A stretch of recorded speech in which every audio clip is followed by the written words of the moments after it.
मूलनिवासी बहुजनांच्या सामाजिक अभिसरणाद्वारेच राष्ट्र उभारणे शक्य आहे. या विषयाच्या अनुषंगाने मत मांडत असताना भावांनो, विचार परिवर्तन हेच सर्व प्रकारच्या परिवर्तनाचे मूळ आहे. म्हणून जोपर्यंत आमच्या जाती आणि पोटजातीत विभागलेल्या मूलनिवासी बहुजन समाजाची मानसिकता बदलत नाही, म्हणजे त्याची विचार करण्याची पद्धत बदलत नाही, तोपर्यंत या समाजात कोणत्याही प्रकारचे परिवर्तन होणे संभव नाही. आणि विचार परिवर्तनाशिवाय सामाजिक अभिसरणाची प्रक्रिया देखील गतिमान होणार नाही. कारण आता कुठे आमचा हा मूलनिवासी बहुजन समाज संघटित व्हायला लागला आहे. आता कुठे त्यांना त्यांच्या प्रेरणास्थळांचा शोध लागत आहे.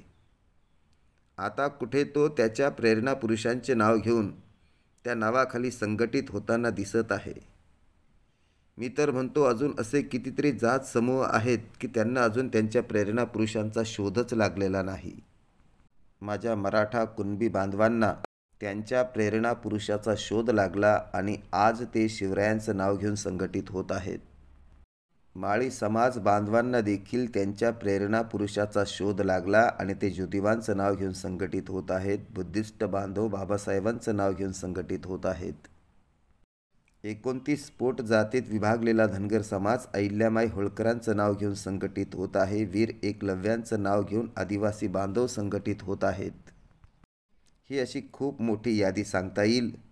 नाव घेऊन का असेना, जाती पोट जाती पुरते का असेना, बहुजन समाजातील हे लोक संघटित होत आहेत. पण हे लोक नेमके कुणाच्या विरोधात संघटित होत आहेत?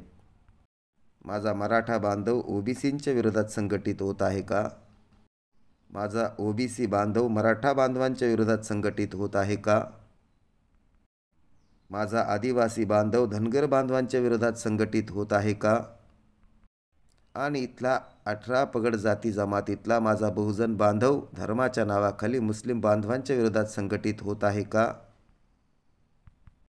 हे सुद्धा आम्हाला डोळसपणे बघावं लागेल. माझी ही माणसं साप सोडून भुई तर थोपटत नाहीत ना, याचाही विचार करावा लागेल. भावांनो, सामाजिक अभिसरणाची प्रक्रिया गतिमान करायची असेल तर आम्हाला हा असा नाव घेऊन नव्हे तर या समस्त बहुजन महापुरुषांचा महामातांचा विचार घेऊन जगणारा एक नवा समाज निर्माण करावा लागेल. कारण नावात काहीच ठेवलेलं नाही. नुसतं नाव घेऊन तर आम्हीच आमच्या महापुरुषांना महामातांना खुजं बनवत आहोत. आमच्या महापुरुषांची महामातांची ताकद त्यांच्या नावात नसून विचारात आहे, कार्यात आहे. अहो, बुद्धाचा विचार राष्ट्र उभारणीचा विचार आहे. बुद्धापासून ते संत गाडगेबाबा आणि कांशीराम साहेबांपर्यंत अशी शेकडो बहुजन महापुरुषांच्या आणि महामातांच्या नावाची यादी केली आणि त्यांचा जीवन संघर्ष आपण तपासला तर आपल्या लक्षात येईल की आमच्या या सर्वच महापुरुषांनी महामातांनी राष्ट्र उभारणीसाठी आपले आयुष्य खर्ची घातलेले आहे. त्यांनी तोडण्याचं नाही तर जोडण्याचंच काम केलेलं आहे. आणि मी किंवा आपल्यातील प्रत्येकाला वाटतं की आमच्या महापुरुषांच्या विचारांचा आधार घेऊनच मूलनिवासी बहुजन समाजात सामाजिक अभिसरण घडू शकते आणि त्याद्वारेच राष्ट्र उभारणे शक्य आहे. पण भावांनो, त्यासाठी आम्हाला आमचा अजेंडा तयार करावा लागेल. ज्यांना जात व्यवस्था आणि धर्म व्यवस्था टिकवायची आहे ते लोक त्यांच्या अजेंड्यावर काम करतात, दिनरात काम करतात. म्हणून ते बोलत राहतील जातीवर, गरळ ओकत राहतील धर्मावर. ते मंदिर उभारून मशिदीला टार्गेट करतील. ते लढवत राहतील, एकाला हाती धरून दुसऱ्याला तुडवत राहतील. ते त्यांच्या अजेंड्यावर काम करत राहतील. जात्यातले भरडले जातील, सुपातले टिंब म्हणवत स्वतःला मिरवत राहतील.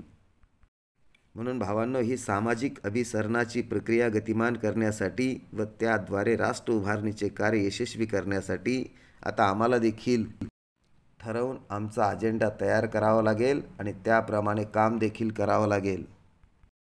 म्हणून आता आम्हाला थोडंसं वेडं होऊन काम करता आलं पाहिजे. आमच्या महापुरुषांच्या जन्मोत्सवाला जातीच्या पलीकडे घेऊन जाता आलं पाहिजे.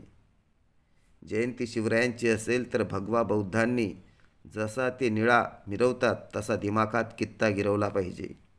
जयंती भीमाची असेल, निळा कडक जय भीम माळ्यांनी सर्वांना ठोकला पाहिजे. जयंती अहिल्या मातेची असेल, ओबीसी सकट पिवळा आदिवासींनी हाती धरला पाहिजे. जयंती वीर एकलव्याची असेल, गावात आदिवासींची 4च घरं तरी चौकात अख्खा गाव कमरेतून थिरकला पाहिजे. गावात विठ्ठलाचं मंदिर असेल तर मुसलमानासकट अवघा बहुजन आता फुगडीतून खेळवला पाहिजे. आता आपला आपणच हातात हात घालून गावात समतेचा मळा आणि रानात समृद्धीचा जोंधळा फुलवला पाहिजे. भावांनो, हे असं आम्हाला करता आलं पाहिजे.